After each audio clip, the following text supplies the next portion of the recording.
Om Swastiastu. Assalamualaikum warahmatullahi wabarakatuh. Shalom, namo buddhaya, salam kebajikan untuk kita semua, dan salam harmoni. Baik, sebelum mempresentasikan tugas ujian akhir semester mata kuliah statistik inferensial, izinkan saya untuk memperkenalkan diri terlebih dahulu. Perkenalkan, saya Romade Dwi Cipta Laksmi dengan NIM 23110111033 dari kelas 3B, nomor absen 9. Di sini saya akan mempresentasikan tugas ujian akhir semester mata kuliah statistik inferensial. Berikut akan saya share screen-kan hasil dari tugas yang sudah saya kerjakan.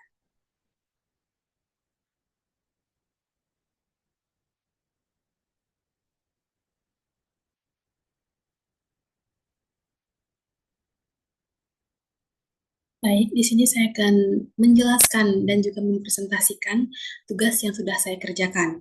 Di mana di sini diberikan soal, yaitu seorang peneliti melakukan penelitian dengan membandingkan rata-rata skor self-efficacy kelompok yang telah diberikan teknik self-management dan kelompok yang tidak diberikan perlakuan atau kontrol. Peneliti mengambil sampel sebanyak 15 orang untuk kelas eksperimen X dan 12 orang untuk kelas kontrol yang ditandai dengan Y. Berikut adalah data skor dari kedua kelompok dengan rentan 50-90. Berikut adalah data skor dari kedua kelompok tersebut. Di mana datanya dari kelas X, seperti yang sudah saya sisipkan di tabel, ada data siswa pertama yaitu 60, selanjutnya ada 78, 67, 80, 63, 75, 84, 85, 82, 62, 85, 86, 76, 70, dan yang terakhir ada 66. Yang kedua, kelas Y, yaitu yang siswa yang pertama yaitu 69, 74, 64, 83, 72, 81, 68, 79, 71, 77, 73, dan diakhiri dengan 61. Analisislah dengan uji statistik parametrik independent sample t-test. Sesuai dengan kaidah pengujian, lakukan uji prasyarat terlebih dahulu. Yang pertama ada uji normalitas, yang kedua ada uji homogenitas. Langsung saja ke jawabannya. Yang pertama ada uji normalitas, di mana melakukan uji normalitas sebagai uji syarat, uji prasyarat dengan sampel sebanyak 27 orang, di mana 15 kelompok dari eksperimen dan 12 dari kelompok kontrol. Adapun data tersebut yaitu 60, 78, 67, 80, 63 sampai dengan 61 dengan menggunakan rumus Lilliefors, di mana rumusnya itu ZI sama dengan XI dikurangin X bar per S. Langsung saja ke penyelesaiannya. Yang pertama yaitu menentukan hipotesis terlebih dahulu, di mana ada H0 yaitu artinya sampel berdistribusi normal, sedangkan H1 sampel tidak berdistribusi normal. Langkah yang kedua yaitu tingkat signifikansi, di mana alfa sama dengan 5% dan menjadi bentuk desimal menjadi 0,05. Dengan keputusan, jika L hitung kurang dari L tabel, maka sampel tersebut berdistribusi normal. Sedangkan kebalikannya, jika L hitung lebih besar dari L tabel, maka sampel tersebut tidak berdistribusi normal. Selanjutnya, langkah yang ketiga yaitu uji statistik, di mana Lmax sama dengan mutlak FZI dikurang SZI mutlak. Yang keempat yaitu perhitungan, mencari ZI terlebih dahulu. Kita akan membuatkan dua kolom, di mana kolom pertama itu berisi X, dan kolom yang kedua itu berisi X kuadrat. Kolom X itu kita isikan dari data yang sudah kita temukan tadi, yang sebanyak 27 itu, kita pindahkan ke kolom X. Namun di kolom ini harus dibuat dari data yang terkecil terlebih dahulu hingga data yang paling besar. Di sini data yang sudah saya buatkan 61, 62, 63, 60. Selanjutnya kolom yang kedua itu berisi tentang X kuadrat, di mana X yang sudah kita pindahkan tadi, kita pindahkan ke X kuadrat, tapi kita kuadratkan. 60 dikuadratkan hasilnya 3600, 61 dikuadratkan itu hasilnya 3721, 62 kuadrat itu hasilnya 3844, begitu juga seterusnya. Kita kuadratkan X-nya itu sampai di X yang terakhir yaitu 86, dikuadratkan hasilnya 7396. Selanjutnya kita jumlahkan dari masing-masing kolom. dari 60 kolom pertama yaitu 60 sampai dengan kolom terakhir yaitu 86 kita jumlahkan. Yang X hasilnya itu 1971. Sedangkan kolom X kuadrat kita jumlahkan dari kolom pertama hingga kolom terakhir itu mendapatkan hasil 145521. Selanjutnya kita akan mencari min, di mana rumus min yaitu X bar sama dengan sigma X dikurangi N, di mana sigma X yang telah kita dapatkan tadi yaitu 1971 dengan N itu sebanyak 21.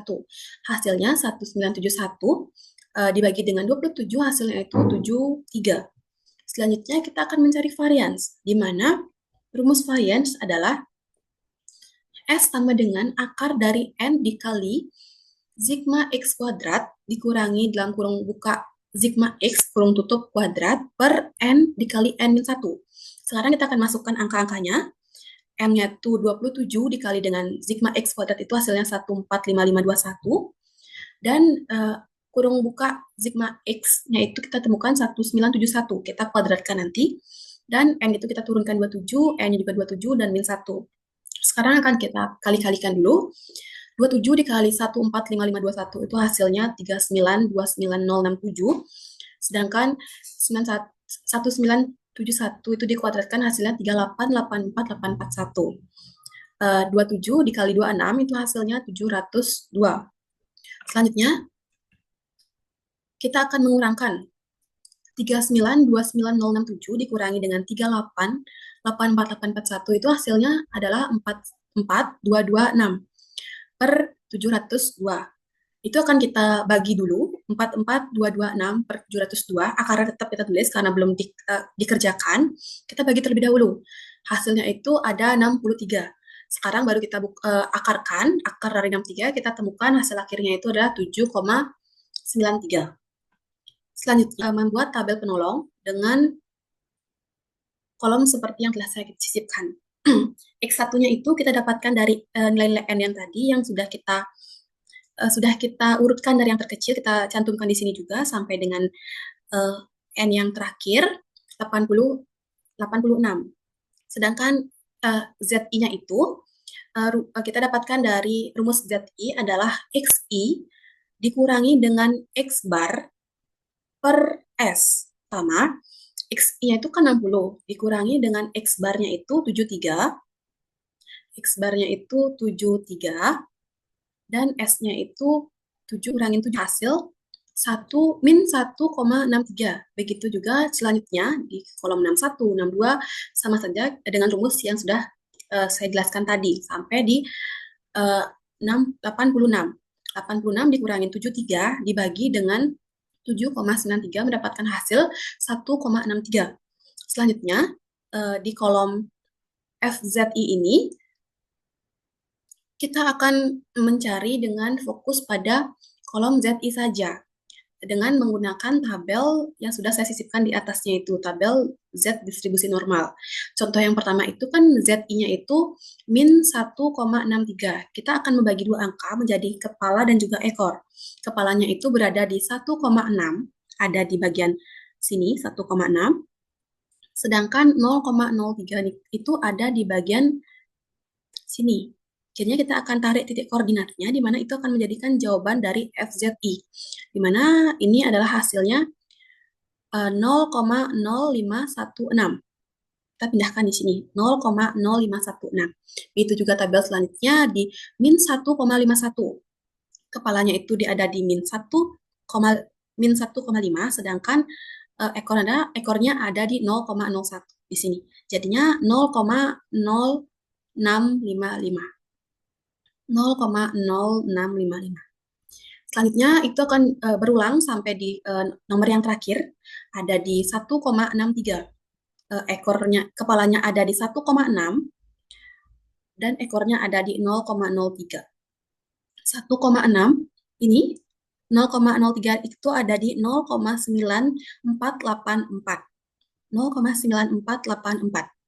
Nah, sudah sama. Selanjutnya kita akan beralih ke kolom yang selanjutnya, ada kolom SZI, di mana kolom SZI itu rumusnya kolom ke N dibagi 1 per N. N-nya itu kan ada 27, jadi 1 per 27 mendapatkan hasil 0,037. Selanjutnya, kolom yang kedua, kolom kedua yaitu 2 per 27, hasilnya 0,074. Yang ketiga, 0,11 itu didapatkan dari 3 dibagi dengan 27, hasilnya 0,111. Begitu juga seterusnya sampai di rumus 27 dibagi 27, hasilnya itu 1,000. Selanjutnya, kolom selanjutnya yaitu mutlak FZI dikurangi SZI mutlak, di mana mutlak itu tidak boleh berhasilkan negatif. Biarpun dia negatif itu tidak ditulis karena itu tuh bersifat mutlak. Di mana FZI yaitu 0,0516 dikurangi dengan 0,037, hasilnya itu selanjutnya kolom yang kedua yaitu 0,0655 dikurangi dengan 0,074, hasilnya itu 0,532. Begitu juga seterusnya, 0,9484 dikurangi dengan 1,000 yang memiliki hasil yaitu 0,051. Selanjutnya kita akan menentukan L max atau yang bisa disebut dengan L tabel. L hitung.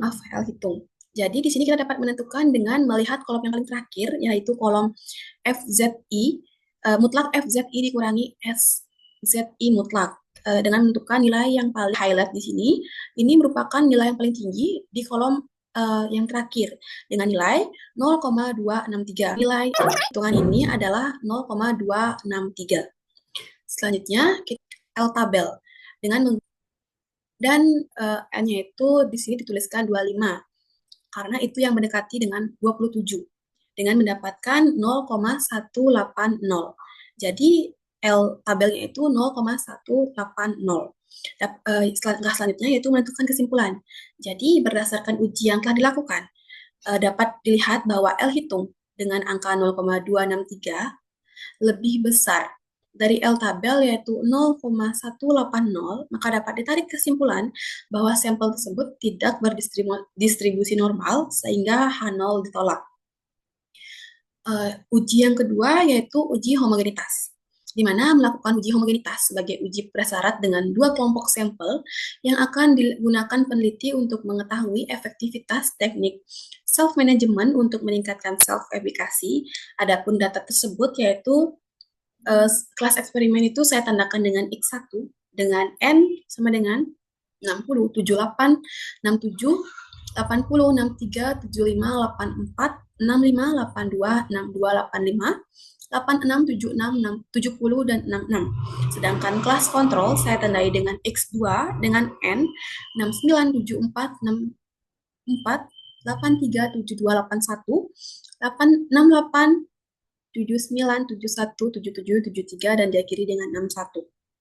Dengan mengambil taraf signifikansi yaitu 5%, ujilah hipotesis yang menyatakan bahwa sampel tersebut bersifat homogen. Jadi penjelasannya, yang pertama itu menentukan hipotesis terlebih dahulu, di mana H0 sama dengan sampel bersifat homogen, sedangkan H1 sampel bersifat tidak homogen. Penjelasan yang kedua yaitu tingkat signifikansi, di sini menggunakan alfa sama dengan 5%, kita rubah menjadi bentuk desimal yaitu 0,05 dengan keputusan jika F hitung kurang dari F tabel, maka sampel tersebut bersifat homogen. Sedangkan jika F hitung lebih besar dari F tabel, maka sampel tersebut bersifat tidak homogen. Yang ketiga, statistik uji menggunakan rumus F hitung, yaitu F hitung sama dengan varian besar per varian kecil. N dikali sigma X kuadrat dikurangi dengan dalam kurung sigma X kurung tutup kuadrat per N dikali N-1. Selanjutnya kita akan membuat yang keempat, ada perhitungannya. Yang pertama kita akan membuat tabel penolong. Di sini kita akan memindahkan X1 yang tadi sudah kita tentukan dan X2. Di sini ada kolom X1, kolom X2, kolom X1 kuadrat, kolom X2 kuadrat. Sini kita pindahkan dulu 60, 78, 67, 80 sampai dengan nilai yang terakhir, yaitu ada di 66. Sedangkan X2 itu 69, 74, 64, 83, sampai yang terakhir itu ada 61. Selanjutnya di kolom yang ketiga itu ada X1 kuadrat. 60 dikuadratkan hasilnya 3600, 78 dikuadratkan hasilnya 6084, dan seterusnya, yaitu 66 dikuadratkan hasilnya 4 dikuadratkan. 69 itu kita, sedangkan di kolom 74 kita kuadratkan juga dan mendapatkan kuadratkan hingga kolom terakhir di kolom 61 kita kuadrat, itu kita totalkan semuanya per masing-masing kolom. X1 mendapatkan hasil, setelah ditotalkan mendapatkan hasil 1099, sedangkan X2 mendapatkan hasil 872, sedangkan X1 kuadrat mendapatkan hasil 81670. Sedangkan X2 kuadrat mendapatkan hasil 61852. Selanjutnya kita akan mencari rata-rata dari X1 dan juga X2 menggunakan rumus X bar 1 sama dengan sigma X1 per N.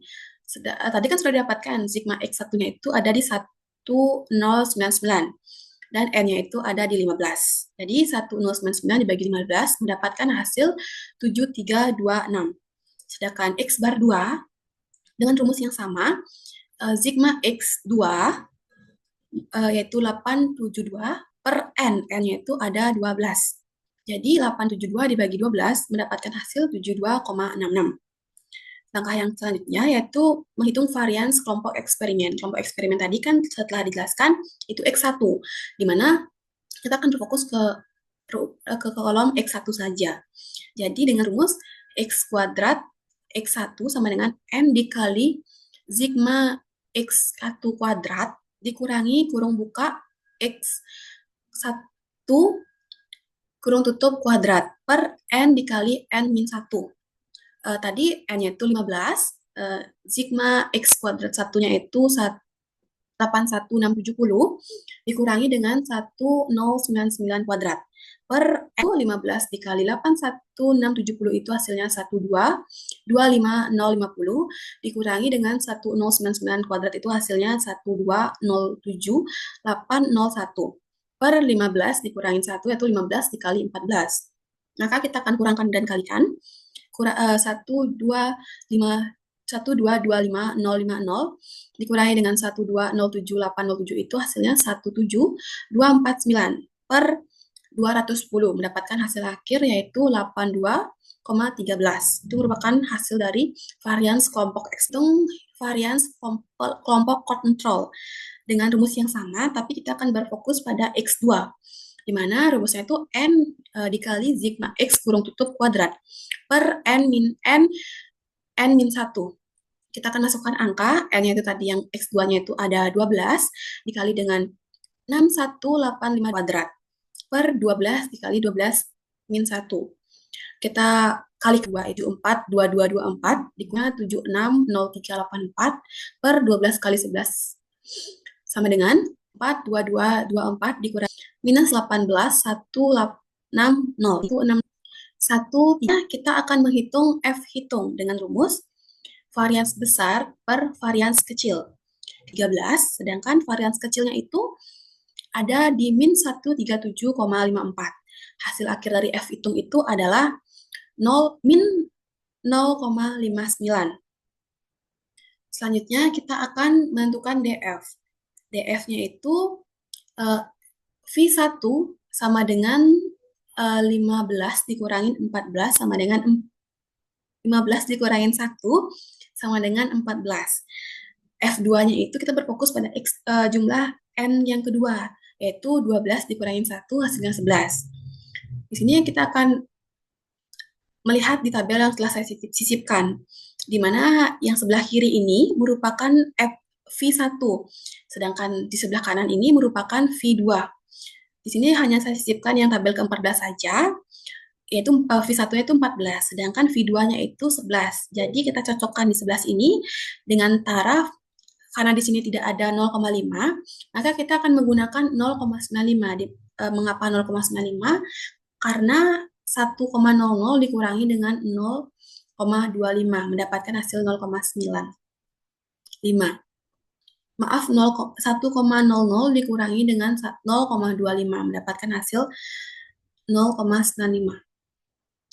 Di sini kita sudah saya highlight, hasilnya itu 2,7386, sehingga F tabelnya itu adalah 2,7386. Langkah selanjutnya yaitu menentukan kesimpulan, di mana kesimpulannya berdasarkan uji yang dilakukan. Dapat dilihat bahwa F hitung itu lebih kecil daripada F tabel, yaitu 0, minus 0,59 kurang dari 2,7386. Maka dapat ditarik kesimpulan bahwa sampel bersifat homogen, sehingga H0 diterima dan H1 ditolak. Uji yang selanjutnya ada uji T sampel bebas, atau biasa disebut dengan independent sample t-test. Di mana menganalisis sampel menggunakan uji statistik parametrik independent sample t-test. Adapun data dari uji independent sample t-test ini yaitu datanya itu kita yang pertama itu nilai kelas eksperimen yang diberikan teknik self-management dengan siswa 15 dengan nilainya itu 60, 78, 67, 80, 63, 75 sampai dengan nilai yang terakhir yaitu 66. Sedangkan nilai kelas kontrol dengan tidak diberikan teknik self-management 4, 83 dan nilai yang terakhir ya ke-12 dengan nilai 61. Di sini kita akan langsung saja ke penyelesaiannya. Yang pertama yaitu membuat hipotesa. H0 itu sama dengan tidak ada perbedaan self-efikasi antara kelas eksperimen dan kelas kontrol. Sedangkan di H1 efikasi antara kelas eksperimen dan kelas kontrol. Yang kedua yaitu membuat hipotesis dengan mu E sama dengan mu B. Sedangkan H1 berbanding dengan mu E tidak sama dengan mu B. Menggunakan uji dua pihak atau 2-3 yaitu menentukan tingkat signifikansi. Di mana tingkat signifikansi itu alfa sama dengan 5, yaitu lebih besar dari T tabel, maka H0 itu akan ditolak. Sebaliknya, jika min T tabel kurang dari T hitung, kurang dari sama dengan T tabel, maka H0 diterima. Langkah yang keenam, kita akan menentukan T hitung dan juga T tabel. Langkah yang pertama dalam langkah keenam ini yaitu membuat tabel penolong terlebih dahulu. Kita pindahkan tabel yang X1, X2 tadi ke dalam tabel sini, 60, 78, 67, 80 sampai dengan tabel yang terakhir, yaitu 66. Dan juga tabel yang kedua yaitu 69, 74, 64, 83, 72, 81 sampai dengan tabel yang terakhir yaitu 61. Selanjutnya kita akan totalkan hasil dari yang pertama. Tabel X1 ini mendapatkan hasil 1099. Sedangkan tabel yang kedua itu mendapatkan hasil 872. Langkah selanjutnya yaitu kita akan menghitung nilai rata-rata dulu dari X1, di mana N1 itu banyak siswa yang diberikan tes teknik self-management yang saya tandai dengan X1, sedangkan N2 itu banyaknya siswa yang tidak diberikan tes teknik self-management yang saya tandai dengan X2. Di mana X bar ke 1 itu dengan rumus sigma X1 per N1. Di mana tadi X1 itu jumlahnya itu 1099 dan N1 itu jumlahnya 15. Jadi 1099 per 15 itu hasilnya 73,26. Sedangkan X bar yang kedua itu dengan rumus yang sama, sigma X yang kedua per N2, di mana yang 72 dengan N itu 12, 872 itu dibagi 12 sama dengan 72,66. Selanjutnya kita akan kembali ke tabel. Kita akan menyelesaikan tabel X1 dikurangin X bar 1 kuadrat. Di mana dikurangi dengan X bar yang pertama tadi, 60 dikurangin 73,26, 60 dikurangin 73,26, itu kita kuadratkan. Hasilnya mendapatkan 175,82. Begitu juga seterusnya, yaitu 78 dikurangi dengan itu akan mendapatkan hasil 22,46. Begitu juga seterusnya sampai di kolom terakhir, 66 dikurangi 73,26 hasil dikuadratkan itu mendapatkan hasil 52,70. Yang ketiga ini mendapatkan hasil 1144,82. Selanjutnya, kolom yang selanjutnya yaitu sama saja, kita fokus ke X2 dan X bar 2. Dan X bar yang kedua 66. 2,66 itu dikuadratkan mendapatkan hasil 164 itu dikurangi 72,66 itu dikuadratkan mendapatkan hasil 74,99. Itu akan terus digunakan dalam kolom ini sampai dengan kolom yang terakhir, yaitu dengan angka 61 dikurangi dengan 72,66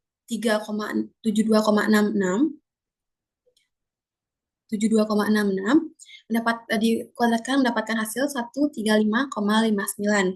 Itu kolom ini kita tambahkan. Kolom yang ini kita tambahkan semuanya mendapatkan hasil di 486,6. Selanjutnya, langkah yang selanjutnya yaitu kita menentukan menghitung nilai varians. Di mana rumusnya itu varians yang pertama itu rumusnya sigma X1 dikurangin X bar kuadrat per N1 dikurangin 1. Tadi sudah kita dapatkan sigma yang telah kita kuadrat 82. 1144,82 per 15 dikurangin 1. 1144,82 dibagi dengan 14 itu mendapatkan hasil 81,77. Sedangkan variansi yang kedua yaitu kita tadi mendapatkan hasil yang setelah dikuadratkan itu mendapatkan hasil 486,6. 486,6 dibagi dengan 12 dikurangin 1. 486,6 dibagi 11 mendapatkan hasil 44,28. Langkah selanjutnya yaitu di sini rumusnya itu T hitung sama dengan X bar yang pertama dikurangi dengan X bar yang kedua per akar dari N pertama dikurangin 1 dikali S1 kuadrat ditambah N2 min 1 dikali S2 kuadrat per N1 tambah N2 dikali min 2 dikali dengan 1 per N1 ditambah 1 per N2. 1 itu kita dapatkan 73,26, sedangkan X bar 2 itu kita dapatkan 72,66, N1 itu 15, min 1, S1 kuadrat itu 81,7, 12 min 1, X S2 kuadrat itu kita dapatkan tadi ganti angkanya, N1 itu 15, sedangkan N2 itu 12 dikurangi dengan 2. Selanjutnya kita akan hitungkan perkalian dan juga pertambahannya. Dikurangi dengan 72,66 mendapatkan kurangin 1 itu hasilnya 14. 7 ditambah dengan 12 dikurangin 1 itu 0,23. 1 per 15 itu mendapat 12 itu mendapatkan hasil 0,08. Jadi dihitung sama dengan hasil ditambah hasil 486,53 per 25 karena 15 ditambah 12 itu 27 dikurangi 2 hasilnya 25. Dikali 0,06 ditambah 0,14. Selanjutnya, kita hitung sama dengan 0,6 per akar dari 1144,78 ditambah dengan 486,53 itu hasilnya 1631,31. 0,06 ditambah dengan 0,04 itu hasilnya 0,14. Selanjutnya kita kalikan dulu, kita buka kurung. 1631,31 dikalikan 0,14 itu mendapatkan hasil 228,38. Sama dengan 0,6 per akar dari 228,38 per 25. Kita bagi dulu sama dengan 0,6 per akar dari pembagian ini hasilnya 9,13. Sama dengan 0,6 akar dari 9,13 itu hasilnya 3,02. Maka hasil dari 0,6 dikurangin 3,02 itu mendapatkan hasil akhir di 1,812. Langkah yang selanjutnya itu menentukan nilai T-tabel, di mana T-tabel itu mempunyai taraf signifikansi 5%. Kita rubah ke bentuk desimal menjadi 0,05. Karena menggunakan uji dua pihak, maka nilai alfa per 2 sama dengan alfa yang tadi setelah kita desimalkan 0,05 per 2. Hasilnya 0,025. Maka dB-nya itu sama dengan N min 2. N-nya itu kan 27, min 2 hasilnya 25. Selanjutnya, kita akan mencari di tabel di sini yang sudah saya sisipkan. Jadi DF-nya itu tadi kan DF-nya itu tadi 25 dan nilai alfanya itu 0,025. Jadi di sini nilai 0,025 dan DF-nya itu 25 di sini. Kita cari yang 25 dan 0,025. Sudah saya highlight di sini, hasilnya itu 2,05954. Jadi T tabelnya itu sama dengan 2,05954.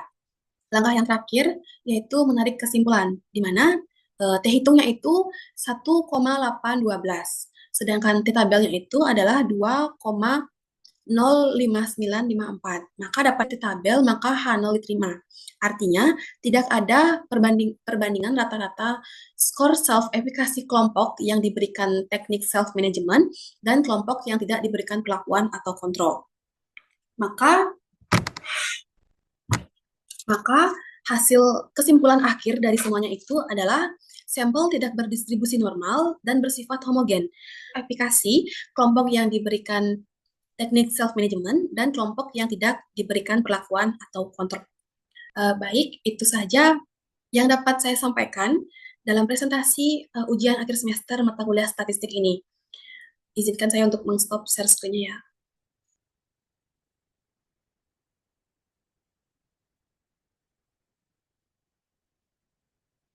Baik, itu dia presentasi yang sudah saya paparkan tadi.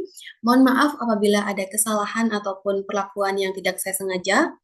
Akhir kata, saya tutup dengan mengaturkan salam. Om Santi Santi Santi Om. Wassalamualaikum warahmatullahi wabarakatuh. Shalom, namo buddhaya, salam kebajikan untuk kita semua, dan salam harmoni.